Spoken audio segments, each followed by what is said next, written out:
Hey guys, what's up? My name is Anthony. Welcome to another edition of BNA Sports Talk. And today I want to discuss how the Giants are uniquely qualified to survive the COVID pandemic.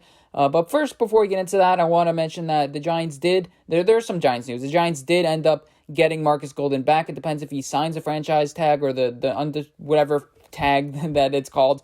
I think that he should, because the Giants gave him some extra money last year because he met some of his incentives. So I think we're on good terms with him. And he wasn't offered a lot of money unless he wants to opt out. I haven't heard a lot of things about that. As far as the rest of the coronavirus in the league, there's a little bit of news. You have Arthur Blank saying 10,000 to 20,000 fans in the Falcons Mercedes-Benz Stadium.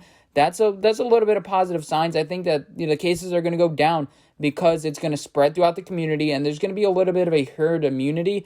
And there are a lot of people in the NFL speaking out. I made my opinion clear. It's not just the NFL's fault.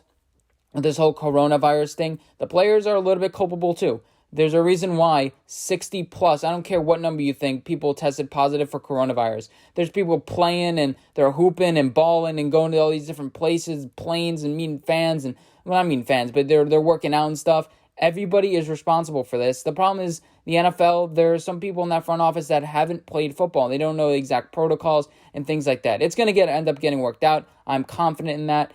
I saw this 12 game plan. Hopefully we can have 16 games because, the more football, the better, and different things like that. You have people like Patrick Mahomes and Chris Jones now that are speaking out, want one Super Bowl, 2 Super Bowls, 3 Super Bowls. You have Patrick Mahomes now all of a sudden the face of the league. I'm starting to fade them a little bit. Then you have Drew Brees coming out. He had some insensitive comments. I get it. And now all of a sudden he's trying to become above that and he's trying to make up for it. And now he's saying all these things. Come on, the NFL players, just be quiet. And I guess the owners now are going to start caving to them. I don't understand what this whole thing is about with we want to play. They have some things that they need to do as well. They need to be responsible too. It's not just the NFL. But let's get into why I think the Giants are uniquely qualified for this pandemic. And it starts with the division. And it starts why the other teams are not. Take a look at the Cowboys. You have Gerald McCoy coming out saying about things, Black Lives Matter, and all these things with the NFL about Jerry Jones, him and also another defensive lineman, I believe, as well. Just a bunch of voices on that defensive line. Then you have Dak Prescott with this whole contract negotiation. Now, it may be a little bit of a burning factor, I guess, a fire under his ass, for lack of a better term, for him to play better. That could be a positive for them, but I think there are a lot of distractions going on in Dallas. Take a look at the Eagles. They're coming off a Super Bowl. There's new players. Carson Wentz hasn't won a Super Bowl as a starting quarterback, so he has a little bit of motivation there. But take a look at this defense. Do they get a little bit distracted now with a bunch of people coming out saying different things, but like Darius Slay? Is that culture up and up? And then Washington. Do we even have to mention about everything? The name change, the culture thing. There's a lot of distractions. I feel kind of bad for a Dwayne Haskins. It's kind of a mess over there. And then you take a look at the Giants. There are some things going against us, like the beginning of the schedule. We do play the 49ers, the Bears, and the Steelers to begin the season. But after that, it kind of lightens up until we play the Bengals, then we play the Seahawks.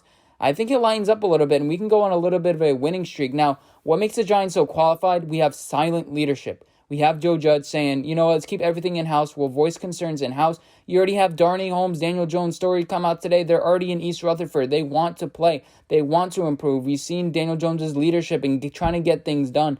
I like the overall leadership and the culture in this locker room right now.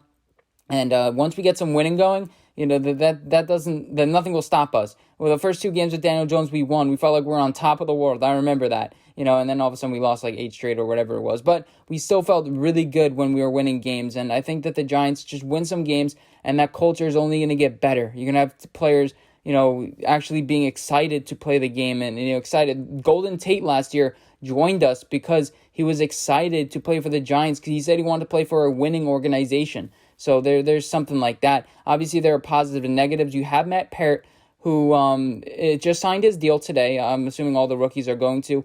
But rumors are that Nate Solder may drop out, or he has the potential to because of a sick child, different things like that. And we have a couple of options to back him up at tackle. None of them are great. You have Matt Parrott, who I saw at the Senior Bowl. I was watching some of his highlights. Not great, but he was the 6th overall player, offensive lineman in the draft as far as pass protection, things like that. He has things he needs to iron out. He's a very raw prospect. We all know that. It seems like he needs to develop a little bit more of a mean streak. He has some of the fundamentals down. But I think that he needs some work, and Mark Colombo is going to work with him this year. I don't think he would be a viable option at right tackle. Then you have Cam Fleming, who I think is he going to be able to be a starter consistently for this team? No, I think we made him more of a swing tackle. I'm not too sure how longevity he can play every single game. Would it be Nick Gates? I think Nick Gates would honestly be the guy if Nate Solder ends up dropping out. He's not the greatest option, but it would be pretty good. As far as the rest of the offensive line, I was thinking about it. I'm like, Andrew Thomas could potentially fit at that right tackle spot. Now, hear me out. So, a lot of offenses now run schemes to the right side. Andrew Thomas is a good run blocker. Nate Solder got a 50-something run blocking grade from PFF. Now, he's not an awesome, left tackle, but as far as, pass blocking, he's not amazing at that either. But he's graded around 70, and you're going against the elite pass rushing guys. Andrew Thomas may hold his own like that, but in the end, the pass rushers are going to go against the weak link. They're not going to be like, oh, yeah, the left tackle is strong, but we're going to go against him. No, you're going to focus on the weak link, so that doesn't really make much of a difference there. So I wouldn't mind an Andrew Thomas on that right side. He could communicate a little bit better with Will Hernandez, I think, at that left guard spot. And you can kind of have that veteran on the right side, young people on the left side. But I was thinking about it. I'm like, Andrew Thomas at right tackle may not be a horrible idea.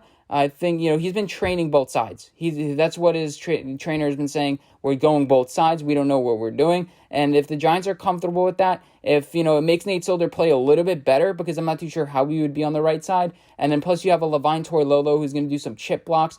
And we have some good tight ends. You could just have Levine Toilolo chip block a little bit, and that would help Nate Solder a little bit out in the pass game, and then just run to the right side a lot of the time, because you have a Kevin Zeitler who's, just a solid veteran leader, and then you would have Andrew Thomas there. But yeah, that's a quick video I want to come out with today. Eventually, it is a thing. The cream rises to the top. We have 3 elite defenses that we're playing against in the beginning. They're going to have a slight advantage over us, but I think that if we have a good coaching staff, if we have smart coaches who are going to be able to teach our guys with limited reps. I understand the cornerback position, all this DeAndre Baker stuff, but if this team can move forward, with all the advantages in the past, we haven't done it. So maybe with all these disadvantages, we're going to be able to do it. And I'm definitely excited to see what is to come. There's a lot of discussions, and I'm willing and I'm happy to have him with you guys. But hope you guys enjoy this video. Let me know what you guys think. Do you think that Nate Solder is going to opt out? What effects do you think it will have on the Giants? And I'll see you guys in my next video. Bye, guys.